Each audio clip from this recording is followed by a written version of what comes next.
The future of Gaza foretold in Bible prophecy. Gaza lies in ruins. What will be the future of this ancient strip of coastland? Amid the ongoing conflict and devastation, questions arise about the ultimate destiny of Gaza as predicted in Bible prophecy. Although the present reality appears bleak, the scriptures offer a vision of restoration and the coming of a new era when God's kingdom will be established on earth. Recently, reports of hostages freed from the terror group Hamas highlight the devastation wrought in Gaza. After more than 480 days in captivity, these hostages returned to Israel, but the toll on Gaza's infrastructure is severe. The United Nations estimates that Gaza's reconstruction will cost a staggering $80 billion. This sum is 25 times more than the costs following the 2014 Operation Protective Edge, with 69% of the buildings destroyed, including 90% of housing units. Despite these challenges, the real question remains: how will Gaza be rebuilt, and what role will it play in the future? In a proposal that reflects real estate-driven thinking, former U.S. President Donald Trump suggested that a significant portion of Gaza's population could be relocated to Egypt, Jordan, or other countries. The plan, which aims to facilitate Gaza's reconstruction, has faced resistance from regional leaders, yet Trump's determination for a solution remains. His vision of resettling 1.5 million displaced Palestinians seems fraught with complexity, as Jordan and Egypt are unlikely to accept permanent relocation of Gaza's population. In any case, it's clear that the situation in Gaza is far from resolved. But what does the Bible say about Gaza's future? The prophetic books of the Old Testament provide insight, particularly Zephaniah, who speaks of Gaza's judgment. Zephaniah, writing during the time of King Josiah, warned of God's judgment on the nations surrounding Judah, including Gaza.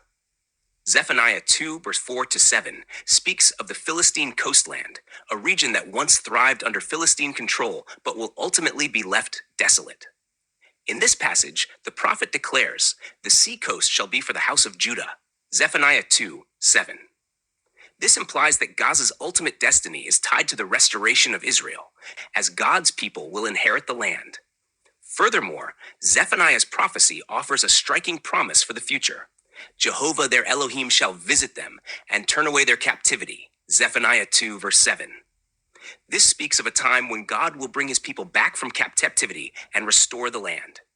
This prophecy echoes the broader theme of restoration found throughout Scripture, with God's kingdom coming to earth, bringing justice, peace, and prosperity.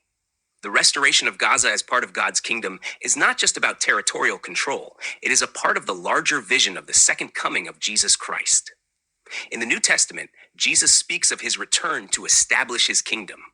In Matthew 25:31-34, Jesus says, "When the Son of Man comes in his glory, then the king will say to those on his right, 'Come, you who are blessed by my Father, take your inheritance, the kingdom prepared for you since the creation of the world.'"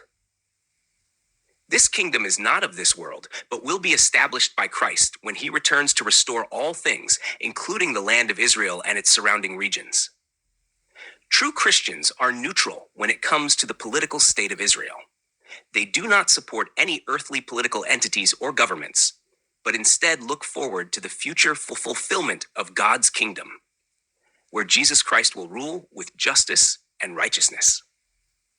The Bible teaches that the kingdom of God will transcend earthly governments and will be established in its fullness at the second coming of Christ.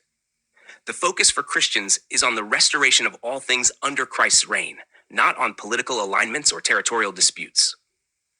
Thus, the future of Gaza, as well as the broader region, is tied to God's promise of a restored kingdom. While human plans for Gaza may vary, ultimately, it will be God's will that prevails. As the prophet Zephaniah declared, the land will be for the house of Judah, and it is through God's divine intervention that the world will be made right. In conclusion, while the present condition of Gaza may seem hopeless, the Bible offers a message of restoration and hope.